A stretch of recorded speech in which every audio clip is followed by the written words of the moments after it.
చేరవచ్చిన మీ అందరికీ ప్రభు పేరిట ప్రత్యేకమైన వందనాలు. ఈ రాత్రికాల సమయంలో పాడే సందర్భంగా ఒక లేఖన భాగాలు చూసుకొని మనము ఈ యొక్క కోరికను మనము ముగించుకునే వారిగా ఉంటాము. మొదటి దశలోనికి రాసిన పత్రిక 5వ అధ్యాయము, మొదటి దశలోనికి రాసిన పత్రిక 5వ అధ్యాయము 16వ వచనాన్ని అందరం కలిపి చదువుకుంటాము. మొదటి దశలోనికి రాసిన పత్రిక 5వ అధ్యాయం 16వ వచనం అందరూ కలిపి చదువుకుంటాము. ప్రతి విషయం యందును కృతజ్ఞతాస్తుతులు చెల్లించుడి, ఇలాగూ చేయుట యేసుక్రీస్తునందు మీ విషయంలో దేవుని చిత్తం. ప్రతి విషయమునందు కృతజ్ఞతాస్తుతులు చెల్లించుడి. కానీ ప్రార్థిస్తున్నాయి అవసరమే సాధ్యమైనంత వరకు మోకరించడానికి ప్రయత్నించండి. తల్లి, రాత్రికాల సమయం మీకు ఎంతో వందనాలు దేవా. మరి అవసరాలు పడే సందర్భంగా సంఘంలో కూడుకోవడానికి మాకు ఇచ్చిన కర్ణాన్ని బట్టి వందనాలు. దయచేయండి, కృప దయచేయండి, సహాయపడతారండి. కొంత సమయం మాకు నివేదికరించేయండి. దేవ చేయవలసిన ప్రయోజనం పడి ఎంతో వందనాలు. కావాల్సిన వారి సకాలు నడిపించండి. మార్గం మధ్యలో వారందరూ కూడా జ్ఞాపకం చేసుకుంటూ సహాయపడతారు. దేవ మరి మీరు దోషను అభిషేకించండి, మీ నోటుగా వాడండి, నన్ను విరగండి, మీ యొక్క సాధనంగా వాడుకుంటూ సహాయపడండి. ఆత్మాభిషేకాన్ని కోరుకుంటుగా కృప దయచేయమని యేసునామ వేడుకుంటున్నాం తండ్రి. ఆమేన్. బైబిల్ పైకి బైబిల్ వాడుకుంటారు. అక్కడ బయట ఎవరు కూర్చున్నారు? బంగారు కంటే ఎంతో శ్రేష్టమే. బంగారు కంటే ఎంతో శ్రేష్టమైనది పరిశుద్ధమైన బైబిల్ గ్రంథము. బంగారు కంటే ఎంతో శ్రేష్టమైనది పరిశుద్ధమైన బైబిల్ గ్రంథము. హల్లెలూయా, హల్లెలూయా, హల్లెలూయా, హల్లెలూయా, హల్లెలూయా, హల్లెలూయా, హల్లెలూయా, హల్లెలూయా. బంగారు కంటే ఎంతో శ్రేష్టమైనది పరిశుద్ధమైన బైబిల్ గ్రంథము. బంగారు కంటే ఎంతో శ్రేష్టమైనది పరిశుద్ధమైన బైబిల్ గ్రంథము. మొదటి దశలోనికి రాసిన పత్రిక 5వ అధ్యాయము అక్కడ 16వ వచనంలో మనం గమనించినట్లయితే, ప్రతి విషయములో కృతజ్ఞతాస్తుతులు చెల్లించుట ఏమైనదంట యేసుక్రీస్తునందు మీ విషయమై దేవుని చిత్తము. ఇక్కడ ప్రతి విషయమునందు దేవునికి కృతజ్ఞతాస్తుతులు ఏం చేయాలంట? చెల్లించేవారిగా ఉంటారు. చాలా సందర్భాల్లో మనకి మేలు జరిగితేనే దేవునికి ఏం చేస్తాం? కృతజ్ఞతాస్తుతులు చెల్లిస్తాం. అదే కీడు జరిగితే దేవునికి కృతజ్ఞతాస్తుతులు మనము చెల్లించాం. ఏదైనా బాగలేకపోయినా, లేకపోతే ఏదైనా కలిసి రాకపోయినా, జీవితంలో ఒకవేళ ఎగ్జామ్స్లలో ఫెయిల్ అయినా, లేకపోతే మనం చేసుకున్న వ్యాపారంలో ఒకవేళ కలిసి రాకపోయినా, లాభాలు రాకపోయినా ఏం చేస్తాం? మనం దేవుడిని ఏం చేస్తాం? ఏదో ఒకటి అంటూనే ఉంటాం కదా. అయితే ప్రతి విషయంలో అందుకు యోగుని ఉదాహరణగా తీసుకున్నట్లయితే, యోగు దేవునికి కృతజ్ఞతాస్తుతులు చెల్లించాడు. దేని విషయంలో? యెహోవా ఇచ్చెను, యెహోవా ఇస్తున్నాడు. అంటే కుమారులు వాళ్ళు ఉన్నప్పుడు దేవుడిని నిత్యం స్తుతించిన వాడిగా ఉంటున్నాడు, అన్ని ఉన్నప్పుడు దేవుడిని స్తుతించిన వాడిగా ఉంటున్నాడు. ఏమి లేనప్పుడు కూడా దేవుడికి ఏం చేయబడుతూ వచ్చినాడు? కృతజ్ఞతాస్తుతులు చెల్లించిన వాడిగా ఉంటున్నాడు. ప్రాముఖ్యంగా దేవుడు మన జీవితంలో మనము ప్రతి విషయంలోనూ ఆయనకి కృతజ్ఞతాస్తుతులు ఏం కావాలంట? చెల్లించే వారిగా ఉంటారు. అందుకే ఇక్కడ రాయబడుతున్న మాటను మనం గమనించినట్లయితే, ప్రతి విషయమునందు కృతజ్ఞతాస్తుతులు ఏం చేయాలంట? చెల్లించుడి. అంటే ప్రతి విషయమునందు, అది ఏదైనా సరే, బర్త్డే అయినా, మ్యారేజ్ డే అయినా, ఇంకా లేకుంటే దేని విషయంలో అయినా ఒక ఆయన 10th క్లాస్ ఫెయిల్ అయితే దేవుడికి కృతజ్ఞతాస్తుతులు చెల్లించినాడు. అదే మనమైతే మీరు కూడా చెల్లించినారా కదా?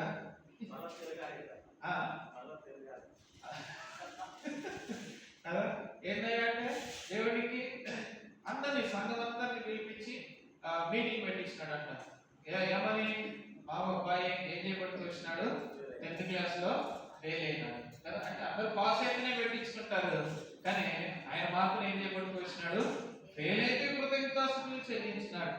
ఏది జరిగినా ఏమిటాయి అంటే దేవుడు ఏం చేసేవాడిగా ఉంటున్నాడు, మన మేలు కొరకే మంచి కొరకే చేసేవాడిగా ఉంటున్నాడు. అసలుకి బర్త్డే అంటే పుట్టినరోజుని ఎందుకు జరుపుకోవాలా? ప్రభు మనకి 2 బర్త్డేలు ఇస్తున్నాడు. ఒకటి ఏం బర్త్డే చెప్పండి? ఒకటి శరీర సంబంధమైన బర్త్డే, రెండోది ఆత్మ సంబంధమైన బర్త్డే కదా. అంటే 2 బర్త్డేలు మనకి. అంటే మొట్టమొదటిలో శరీర సంబంధమైన జీవితం అయితే, రెండోదిగా ఆత్మ సంబంధమైన జీవితము. అంటే మనము ఏం చేయబడుతూ వచ్చినామంట, కొత్తగా జన్మించిన వారిగా ఉంటున్నాం. ఎట్లా ఉన్నామంట? కొత్తగా జన్మించిన వారిగా ఉంటున్నాం. ప్రభువైన యేసుక్రీస్తు వారిని అంగీకరించిన వారిగా ఉంటున్నాం. అదొక బర్త్డే. అయితే తల్లి గర్భంలో నుంచి మనము అంటే జన్మించిన రోజున ఏం చేయబడుతూ వచ్చే వారిగా ఉంటున్నారు, బర్త్డేగా జరుపుకుంటున్న వారిగా ఉంటున్నారు. అంటే పుట్టినరోజుగా జరుపుకుంటున్న వారిగా ఉంటున్నారు. చాలా మందికి పుట్టినరోజు అంటే ఇష్టం ఉంటుంది కదా. చాలా మంది జరుపుకోరు. ఏమున్నదిలే అన్నా అంటారు కదా. చాలా మంది ఏంటంట, ఏమున్నదిలే బ్రదర్ జరుపుకోవడానికి, ఏమున్నదిలే అన్నా, ఏమున్నదిలే అన్నా అంటారు. కానీ ఎందుకు మన జీవితంలో దేవునికి కృతజ్ఞతాస్తుతులు మనం చెల్లించే వారిగా ఉండాలి? మొట్టమొదటి తలంపుగా మనం గమనించినట్లయితే ద్వితీయోపదేశకాండం 30వ అధ్యాయము. ద్వితీయోపదేశకాండం 30వ అధ్యాయం.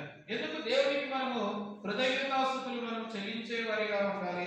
ద్వితీయోపదేశకాండం 30వ అధ్యాయం 20వ వచనంలో మనం గమనించినట్లయితే ద్వితీయోపదేశకాండం 30వ అధ్యాయం 20వ వచనం 172 173. నీ పితరుడైన అబ్రహాము, ఇస్సాకు, యాకోబునకు ఆయన ప్రమాణం చేసిన దేశములో మీరు నివసించినట్లు యెహోవాయే మీ ప్రాణమునకును దీర్ఘాయుష్యునకును మూలమై ఉన్నాడు.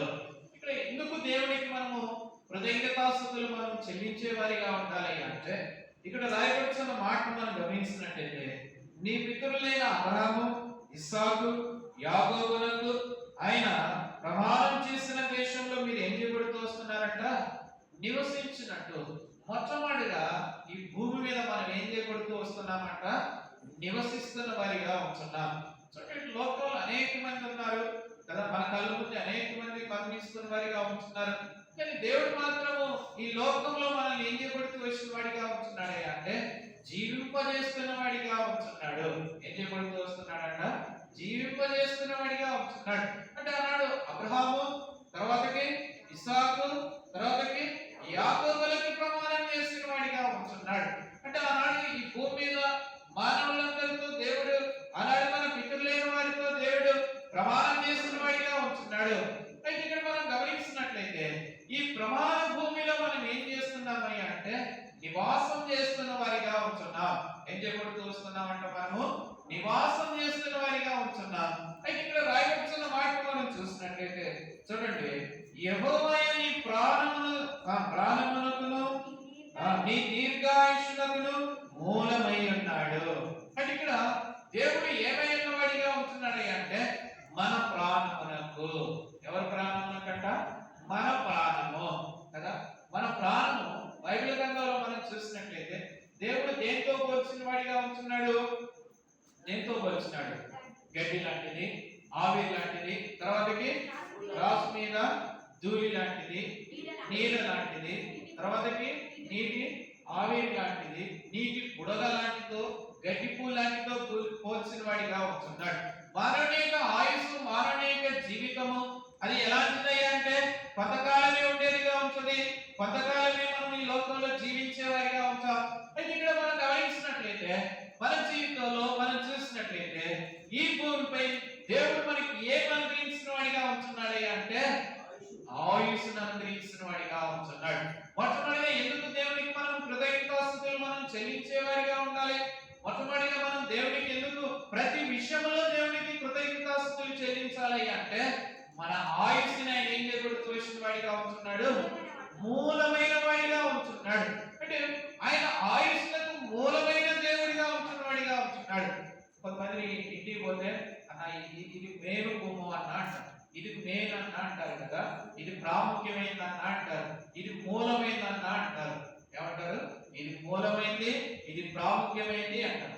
మన జీవితంలో మనం గమనించినట్టయితే అన్న నేను ఆత్మీయంగా బలపరచబడటానికి, ఆత్మీయంగా ఈ ఇంటికి నడవటానికి ఎవరి కారణం అంటే ఈ పలాని వాళ్ళు మూలం అన్న అంటారు కదా.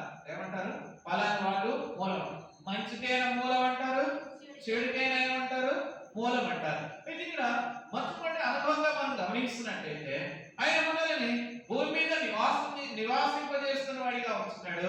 రెండోదిగా మన ప్రాణమును కదా, మన ప్రాణములకు ఆయన ఏమైనాడట? మూలము కదా. అందుకని దేవుడికి మనము కృతజ్ఞతాస్తుతులు చెల్లించే వారిగా ఉండాలి. ఆ మూలమైన దేవుడికి, మన ఆయుష్ని పొడిగిస్తున్న దేవుడికి. ఇక్కడ మనం ఇంకో మాటను మనం గమనిస్తున్నట్టయితే చూడండి, అక్కడ మనం చూసినట్టయితే నీ దీర్ఘాయుషులకు కదా. ఏంటంట? నీ దీర్ఘాయుష్. దీర్ఘాయుష్ అంటే సత్యదా కదా. కొంతమందిని దీవిస్తారు. ఏమని దీవిస్తారు? దీర్ఘాయుష్ కదా. ఆ దీర్ఘాయుష్తో నా ఆయుష్ కూడా పోసుకొని ఏంటంట ఇంకా అనేకమైన సంవత్సరాలు. అంటే దీర్ఘాయుష్ అంటే నీ యొక్క జీవితం అంతే కూడా అంటే ఎక్కువ సంవత్సరాలు ఏం కావాలంట? జీవింప కదా. కొంతమంది అంటారు దీర్ఘాయుష్ బ్రతకమంటే అన్న ఎందుకన్నా ఈ ఆయుష్, ఏ ఆయుష్ అంట, ఎందుకన్నా ఈ జీవితం, పుట్టుక్కని పోతే బాగా అంటారు. ఏమంటారు కొంతమంది? పుట్టుక్కని పోతే బాగా ప్రాణం, ఈ బాధలు ఈ కష్టాలు ఏమైపోతాయి? తగ్గిపోతాయి అంటారు. కానీ మన జీవితంలో మనం గమనిస్తున్నట్లయితే ఎన్ని పరిస్థితులున్నా, ఎన్ని ఇబ్బందులున్నా, ఎన్ని యొక్క పరిస్థితులు కూడా మనం వెళ్తున్నా దేవుడు మనకి ఇచ్చిన ఆయుష్ వరకు మనం ఏం చేసేవారిగా ఉండాలంట? జీవించేవారిగా ఉండాలి. అందుకని ఇక్కడ దేవుడికి మనం ఎందుకు కృతజ్ఞతాస్తుతులు చెల్లించాలి అంటే ఆయన మనకి ఏం అనుగ్రహిస్తున్న వాడిగా ఉంటున్నాడు అంటే దీర్ఘాయును. ఏమి ఇస్తున్నాడంట? దీర్ఘాయును. గత సంవత్సరం అంతా కూడా ఎన్నో పరిస్థితులు కూడా దేవుడిని నడిపించి మన యొక్క జీవితంలో నేను ప్రవేశింపజేస్తున్న వాడిగా ఉంటున్నాడు. చూడండి, సామెతల గ్రంథము 9వ అధ్యాయం 11వ వచనంలో మనం గమనించినట్లయితే సామెతల గ్రంథం 9వ అధ్యాయం 11వ వచనంలో మనం గమనించినట్లయితే 9:11 నా వలన నీకు ఏం కలుగుతుందంట? దీర్ఘాయువు కలుగుతుంది. నువ్వు జీవించు సంవత్సరాలు ఏదైతేనేంట అధికమని. నా వలన, ఎవరి వలన? ఇక్కడ దేవుని వలన, ప్రభు వలన మనకి ఏమున్నది అంటే దీర్ఘాయువున్నదిగా ఉంటుంది. అంటే దేవుని వలన, మాటలో మనం చెప్పాలంటే దేవుని వలన అంటే కొంతమంది అంటారు అన్న దేవుని దయ. ఎవరి దయ అంట? దేవుని దయ వల్ల నేను ఇన్ని సంవత్సరాలు బ్రతికినానన్న కదా, ఇన్ని సంవత్సరాలు నేను జీవింపజేసిన అంటే ఇన్ని సంవత్సరాలు నేను బ్రతికినానన్న దేవుని దయ అంటారు. అంటే ఇక్కడ మనం గమనించినట్లయితే ఇక్కడ నా వలన నీకేం కలుగుతుందంట? దీర్ఘాయువు కలుగుతుంది. నువ్వు జీవించే సంవత్సరాలు ఏమైతున్నాయి? అధికమవుతున్నాయిగా ఉంటున్నాయి.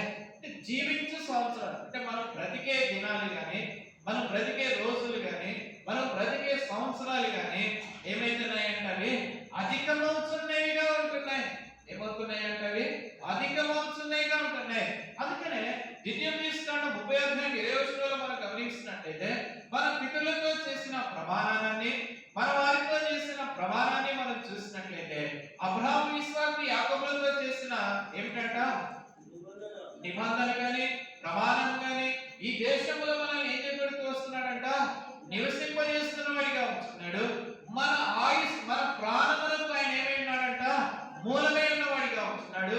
దీర్ఘాయుష్ అంటే దీర్ఘాయువును అనుగ్రహించేవాడిగా ఉంటున్నాడు. ఇక్కడ నా వలన, ఎవరి వలన అంటున్నాడు? నా వలన, దేవుడి వలన. ఎందుకు దేవుడి వలన మనకి దీర్ఘాయువు? ఎందుకు దేవుడి వలన మనకి దీర్ఘాయువు? ఆయన ఏం చేయబడుతూ వచ్చినాడు? ఆదికాండం 2వ అధ్యాయంలో మనం గమనిస్తున్నట్టయితే నాసిక రంధ్రములు ఏమి తిన్నాడంట?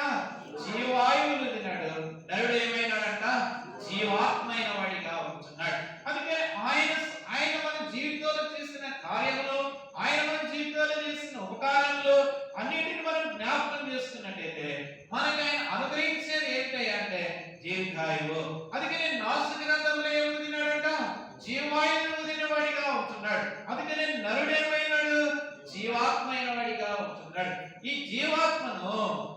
ప్రాణమును ఆయన ఏం చేయబడుతూ వస్తున్నవాడిగా ఉంటున్నాడు, కాపాడుతున్నవాడిగా ఉంటున్నాడు. 121వ కీర్తనలో మనం గమనించినట్లయితే, 121వ కీర్తనలో మనం చూసినట్లయితే చూడండి, ఇశ్రాయేలు కాయవాడు కునుకడు నిద్రపోడు, యెహోవాయే నిన్ను ఏం చేయనంట, కాపాడేవాడిగా ఉంటున్నాడు. అందుకే ఇక్కడ మనం గమనించినట్లయితే ఈ 121వ కీర్తన 4వ వచనం, ఇశ్రాయేలును కాపాడేవాడు కునుకడు నిద్రపోడు, యెహోవాయే నిన్ను ఏం చేయనంట, కాపాడేవాడిగా ఉంటున్నాడు. నీ దీర్ఘాయువు అంటే నీ జీవితంలో నీ ప్రాణమును ఆయన ఎలా కాపాడుతున్నవాడిగా ఉంటున్నాడు అంటే, ఆయన కొనకట్లేదు, నిద్రపోతున్నవాడిగా ఉంటున్నాడు. ఎందుకంట ఎలా ఉన్నవాడిగా ఉంటున్నాడు, కొనకట్లా నిద్రపోవట్లేదు. యెహోవాని ఏం చేయబడుతూ వస్తున్నాడు అంటే, కాపాడేవాడిగా ఉంటున్నాడు. అందుకని ఇశ్రాయేలును కాయవాడు కొనకడు నిద్రపోడు, యెహోవాయే నిన్ను ఏం చేయబడుతూ వస్తున్నవాడిగా ఉంటున్నాడు, కాపాడుతున్నాడు. ఎలా కాపాడుతున్నవాడిగా ఉంటున్నాడు? 91వ కీర్తనలో మనం గమనించినట్లయితే, నీ కుడి పక్కన ఎంతమంది, 1000 మంది, నీ ఎడ పక్కన 10,000 మంది కూడిన అపాయం నీ యొద్దకు రాకుండా నిన్ను ఏం చేయబడుతూ వస్తున్నాడంట, కాపాడుతున్నవాడిగా ఉంటున్నాడు. చూడండి, మన జీవితంలో మనం గమనించినట్లయితే ఎన్నో అపాయం నుంచి తప్పించబడ్డా, కానీ మనం మాత్రం దేవునికి ఏం చెల్లించలేకపోతున్నామా అంటే, కృతజ్ఞతాస్తుతులు మనము చెల్లించలేకపోతున్నాం. అందుకని మొదటి దశలోని రాష్ట్రపత్రిక 5వ అధ్యాయం 16వ వచనంలో ప్రతి విషయమునందు ఏంటంట, ప్రతి విషయమునందు, ఒక బర్త్డేనే కాదు, నీ జీవితంలో ఏ విషయం జరిగినా దేవుడికి ఏం కలిగి ఉండాలంట, కృతజ్ఞతాస్తుతులు చెల్లించేవారిగా ఉండాలి. ఎప్పుడైతే మన జీవితంలో ప్రతి విషయంలో దేవుడికి కృతజ్ఞతాస్తుతులు చెల్లిస్తామో, దేవుడి యొక్క మన జీవితంలో అనేకమైన కార్యాలు జరిగించేవాడిగా ఉంటున్నాడు. అందుకని ప్రతి విషయం, ఏ విషయం అంట, ప్రతి విషయము, మనం ప్రతి విషయంలో దేవునికి కృతజ్ఞతాస్తుతులు చెల్లిస్తున్నామా? దేని విషయంలో అంట, ప్రతి విషయంలో మనం దేవునికి ఏం కలిగి ఉండాలంట, కృతజ్ఞతాస్తుతులు. అది చిన్నదైనా పెద్దదైనా ఏదైనా సరే కదా. కొంతమంది బర్త్డేలు వాళ్ళ వరకే జరుపుకుంటారు, ఎవరి వరకు, వాళ్ళ ఫ్యామిలీ వరకు, వాళ్ళ బంధువుల వరకే జరుపుకుంటారు కదా. పిల్లలకు కూడా చేయరు కొంతమంది బర్త్డేలు కదా, ఎవరు చేయరంట, పిల్లలు కూడా చేయరు. వాళ్ళకి నేర్పవలసింది ఏంటి అంటే, దేవునికి కృతజ్ఞతాస్తుతులు చెల్లించడం నేర్పాలా. బర్త్డే అంటే ఏదో కేకు, లేకపోతే బర్త్డే అంటే కొత్త బట్టలు అవి కావు. వాటికంటే ప్రాముఖ్యమైనది ఏమిటంటే, దేవునికి కృతజ్ఞతాస్తుతులు చెల్లించడం నేర్పాలా. సంవత్సరం అంతా కూడా నిన్ను కాపాడినాడు, గత సంవత్సరం అంతా కూడా నిన్ను భద్రపరిచిన వాడిగా ఉంటున్నాడని దేవునికి కృతజ్ఞతాస్తుతులు ఏం కావాలంట, చెల్లించాలి. ఇక్కడ దీర్ఘాయువు నా వలన, 99వ కీర్తన 11వ వచనంలో మనం గమనించినట్లయితే, నా వలన నీకేం కలుగుతుందంట, దీర్ఘాయువు కలుగుతున్నదిగా ఉంటుంది. దీర్ఘాయువుకు మూలం ఎవరంట, ఆయనే మూలం కదా. ఇక్కడ జీవించే సంవత్సరాలు, మానవుని యొక్క జీవితము మా అంటే ఒక 70, అధిక బలం ఉంటే 80 సంవత్సరాలు. అయితే ఆయనతో కూడా మనం ఉంటే, ఆయనతో కూడా మనము సహవాసం చేస్తే, ఆయన మనం అంగీకరిస్తే, యుగ యుగములు ఆయనతో ఏం చేస్తామంట, జీవించే వారిగా ఉంటాం. అంటే ఆ సంవత్సరాలన్నీ కూడా ఏమైపోయేగా ఉంటాయి, అధికమయ్యేవిగా ఉంటాయి. ఏమైతాయంట, ఆ సంవత్సరాలన్నీ కూడా ఏమైగా ఉంటాయి, అధికమయ్యేవిగా ఉంటాయి. అందుకని ఇక్కడ మూల కారణం ఎవరయ్యా అంటే, మన దేవాది దేవుడైన ప్రభువైన యేసుక్రీస్తు వారు. ఈ సంవత్సరములను నీకు ఏం చేయబడుతూ వస్తున్నాడంటే, ఆయన అధికంగా చేస్తున్న వాడిగా ఉంటున్నాడు. చూడండి, కీర్తన గ్రంథం 65వ అధ్యాయము, కీర్తన గ్రంథం 65వ అధ్యాయంలో మనం చూసినట్లయితే 65:11 వచనం, కీర్తనలు 65:11, సంవత్సరమును నీ దయా కిరీటమును ధరింపజేస్తున్నావు, నీ జాడలు సారం ఏం జరుగుతుందంట, వెదజల్లుతున్నది. సంవత్సరము ఏం చేయబడుతూ వస్తున్నాడంట, ఆయన దయా కిరీటమును ఏం చేయబడుతూ వస్తున్నాడంట, ధరింపజేస్తున్నాడు. అంటే ఒక్కొక్క సంవత్సరం ఏం చేయబడుతూ వస్తున్నాడు, మన ఆయుస్సుని పొడిగిస్తున్న వాడిగా వస్తున్నాడు. ఒకటండి, దేవునికి కృతజ్ఞతాస్తుతులు చెల్లించే విషయంలో చిన్నైనా ఎవరు, పెద్దైనా ఎవరైనా సరే ఏం కలిగి ఉంటారంట, కృతజ్ఞతాస్తుతులు మనము చెల్లించేవారిగా ఉంటారు. ఏం చేసుకుంటారన్న, నాకు 50 సంవత్సరాలు, లేకపోతే నాకు 60 సంవత్సరాలు, నాకు 70 సంవత్సరాలు, ఇక నేను మూల పడిపోయినా అనుకుంటున్నారు. ఆ అది కాదు. ఏంటంట, నువ్వు ఈ భూమి మీద నివాసం ఎంతవరకైతే చేస్తావో అంతవరకు ఏం కలిగి ఉండాలి అంటే దేవునికి నిత్యము కృతజ్ఞతాస్తుతులు ఏం కలిగి ఉండాలంట, చెల్లించేవారిగా ఉండాలి. అంటే నీ జీవితంలో ఇప్పుడు ఉదాహరణ చెప్తాను. ఇప్పుడు మనం కృతజ్ఞతాస్తుతులు చెల్లించినాం అనుకోండి దేవునికి, మన తర్వాత మన పిల్లలు కూడా ఏం చేస్తారు? కృతజ్ఞతాస్తుతులు చెల్లిస్తారు. ఒక సందర్భంలో ఒక కుటుంబం ఉన్నది. ఆ కుటుంబము వాళ్ళ తల్లి ఏం చేసేదంటే వాళ్ళ బర్త్డేకి, వాళ్ళ పిల్లల బర్త్డేకి మీటింగ్ పెట్టించేది. వాళ్ళకి ఇష్టం ఉండకపోయేది, ఎవరికి? పిల్లలు. మరి ఇంకా రక్షింపబడలేదు. అయితే ఈ తల్లి మాత్రం సేవకుల్ని, సంఘస్థులందరినీ పిలిచి కృతజ్ఞత మీటింగ్ పెట్టించేది. వాళ్ళ బర్త్డే సందర్భంగా, వాళ్ళ పెళ్లి రోజు సందర్భంగా మీటింగ్ పెట్టించేది. అయితే ఒకనొక దినాన ఏమైపోయిందంటే ఈ లోకాన్ని పిలిచిపోయింది. అయితే ఆ ఇంట్లో ఒక బర్త్డే వచ్చింది. ఏమొచ్చింది? ఒక బర్త్డే వచ్చింది. ఆ బర్త్డేకి ఏం చేయబడుతూ వచ్చిన వారిగా ఉంటున్నారు అంటే, ఇప్పుడు వాళ్ళ అమ్మ ఏం చేసిపోయింది? అంత బతికున్నప్పుడు ఏం చేస్తుంది? మీటింగ్ పెట్టించేది, సేవకులు పాస్టర్ గారిని పిలిపించుకునేది, సంఘస్థులను పిలిపించుకునేది, లేకపోతే వ్యక్తిగతంగా ఒకసారి సేవకులను, దైవ సేవకులను పిలిపించుకొని ప్రార్థన చేయించుకునేది. అయితే ఒకరోజు ఏం చేయబడుతూ వచ్చిన వారిగా ఉంటున్నారంటే, వీళ్ళ బర్త్డే వస్తే ఆమె చేసింది గుర్తుకొచ్చింది. మాస్టర్ నేను పిలిపించుకోవాలి కదా, మా అమ్మ ఉన్నప్పుడు మా కొరకు ఏం చేయించేది? ప్రార్థన చేయించేది.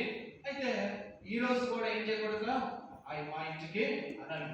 అయితే ఆయన చెప్పిన వర్తమానానికి ఏం చేయకూడదు వచ్చినారు అంటే, ఆ వ్యక్తులు, ఆ కుటుంబంలో ఉన్న వాళ్ళు రక్షించబడిన వారిగా ఉంటున్నారు. దేని బట్టి? ఎవరు మీటింగ్లు బట్టి? బర్త్డే మీటింగ్లు, మ్యారేజ్ డేలు, వాటిని జరుపుకోవడం వల్ల.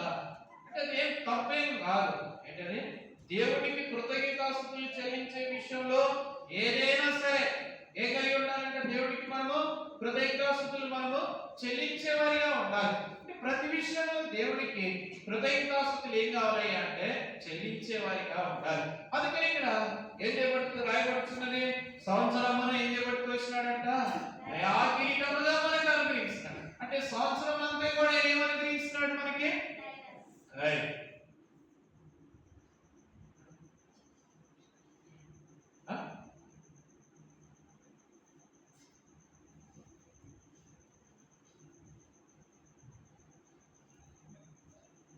ఏం చేయబడుతూ వచ్చినాడంట? ఆయన దయాకిరీటాన్ని ధరింపజేసిన వాడిగా వస్తున్నాడు. అంటే సంవత్సరం అంతా కూడా ఒక మాటలు చెప్పాలంటే, దేవుడిని యొక్క దయ వల్ల మనం ఏం చేయబడుతూ వచ్చినామంట? జీవించిన వారిగా ఉంటున్నాం. అందుకని ఇక్కడ ప్రతి విషయంలో దేవుడికి కృతజ్ఞతాస్తుతులు చెల్లించుట మంచిది. అంటే మంచిదే అది. కృతజ్ఞతాస్తుతులు చెల్లించడం అన్నది మంచిది. అంటే మన జీవితంలో మనము దేవుడికి ఎలా కృతజ్ఞతాస్తుతులు మనము చెల్లిస్తున్న వారిగా ఉంటాం. ఏదో ఒక రూపంగా, ఏదో ఒక పరిస్థితులను బట్టి, దేవుడు మన జీవితంలో చేసిన మేలు బట్టి. అంటే కీర్తనకారుడు అంటాడు కదా, 103వ కీర్తన, నా ప్రాణమా ఆయన చేసిన ఉపకారములు దేనిని ఏం చేయొద్దు, మరొక మాట. అలా ఒక మాట ఉంటుంది చూడండి, 5వ వచనంలో మనం గమనించినట్లయితే, 103వ కీర్తన 5వ వచనం మనం చూసినట్లయితే,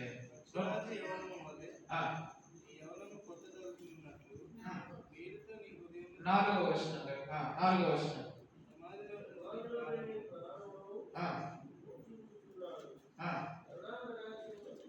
కరుణా కటాక్షమును నీకు కిరీటంగా ఉంచున్నాడు.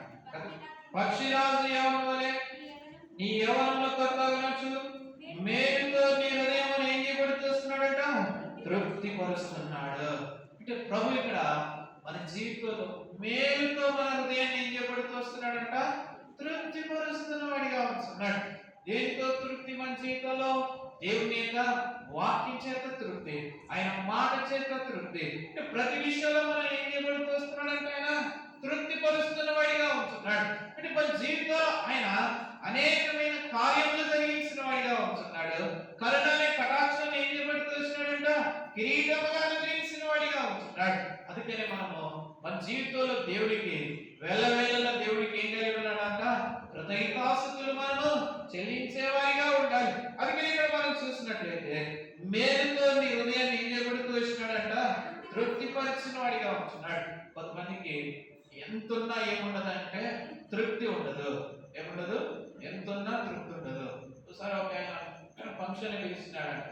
పిలిచి పోయేటప్పుడు ఒక ఆయన అడిగినాడంట, అన్న ఎట్లున్నాయి అన్న భోజనాలంటే, అన్న బాగున్నాయి, ఐస్ క్రీమ్ బాగుంది, ఇక్కడ దాకా తిన్నాడంట. ఆయన ఎక్కడ దాకా తిన్నాడు?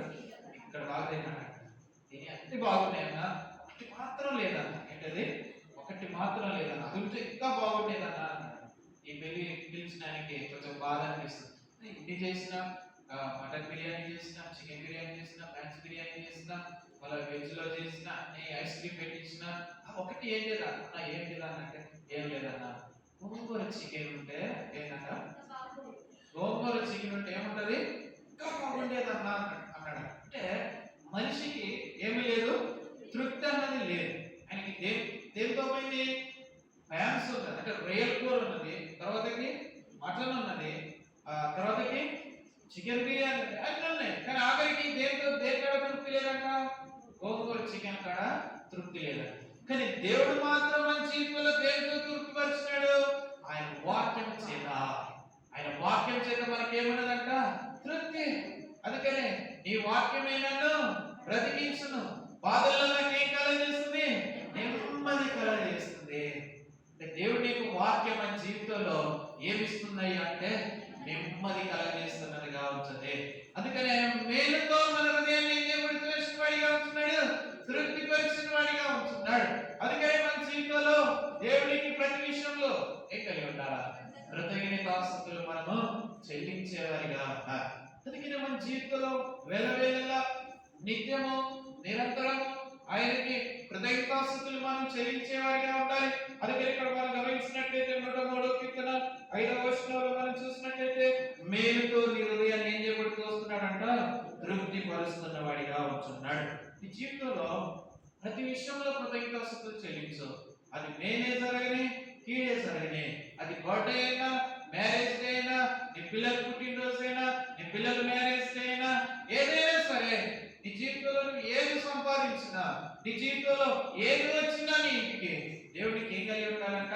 కృతజ్ఞతాస్తుతులు చెల్లించాలా. మన జీవితంలో ఎప్పుడైతే దేవుడికి కృతజ్ఞతాస్తుతులు చెల్లిస్తామో అది ఏమేమి ఉన్నదయ్యా అంటే మంచిది. అదేంటంట? అది ఏమేమి ఉన్నది?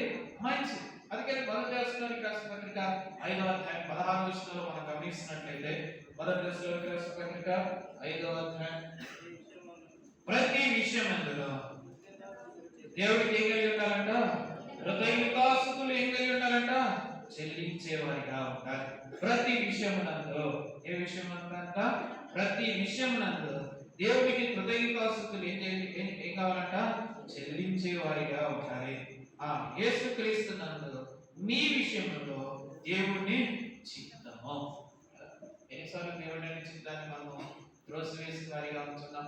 ఎన్నిసార్లు దేవుడి విషయంలో మనము చేయలేని వారిగా ఉంటున్నాం? మన విషయంలో మనం ఎలా ఉన్నాం? దేవుడికి ఒక పుట్టినరోజు అని నేను చెప్పట్లేదు. ఏంటది? ఒక పుట్టినరోజు అని నేను చెప్పట్లేదు. ఏదైనా సరే నీ జీవితంలో దేవుడు చేసిన మేలు, దేవుడు చేసిన కార్యాలు బట్టి ఏం కలిగి ఉండాలంట?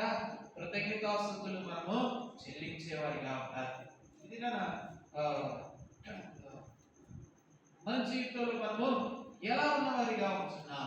ఎలా దేవునికి కృతజ్ఞతాస్తుతులు మనము చెల్లిస్తున్న వారిగా ఉంటున్నాం? ఒక ఆదివారానికే కాదు, మన జీవితంలో దేవుడు చేసిన ప్రతి కార్యానికి, ప్రతి మేలకి, ప్రతి విషయానికి ఏం కలిగి ఉండాలంట? ప్రభు నాకు ఇచ్చినందుకు ఎంతో వందనాలు, ప్రభు నాకు అనుగ్రహించినందుకే వందనాలు, ప్రభు గత సంవత్సరం అంతా కూడా నన్ను కాపాడడానికి వందనాలు, ప్రభు గత సంవత్సరం మా దాంపత్య జీవితంలో తోడుగా ఉన్నందుకే వందనాలు, ప్రభు మా పిల్లల విషయంలో మీరు తోడుగా ఉన్నందుకే వందనాలు కదా. అంటే మన జీవితంలో దేవుడికి ఎల్లవేళలా ఏం కలిగి ఉండాలంట? కృతజ్ఞతాస్తుతులు మనము చెల్లించేవారిగా ఉండాలి. కొన్ని కుటుంబాలలో తెలిసినట్లయితే ఆ మ్యారేజ్ డే రోజే గొడవ పెట్టుకుంటారు. ఎప్పుడు? రేపు మ్యారేజ్ డే అనుకుని గొడవ పెట్టుకుంటారు. రేపు పిల్లలు పుట్టినరోజు అనగా ఏం చేస్తారు? గొడవ పెట్టుకుంటారు. ఎందుకో మరి అర్థం కాదు కదా.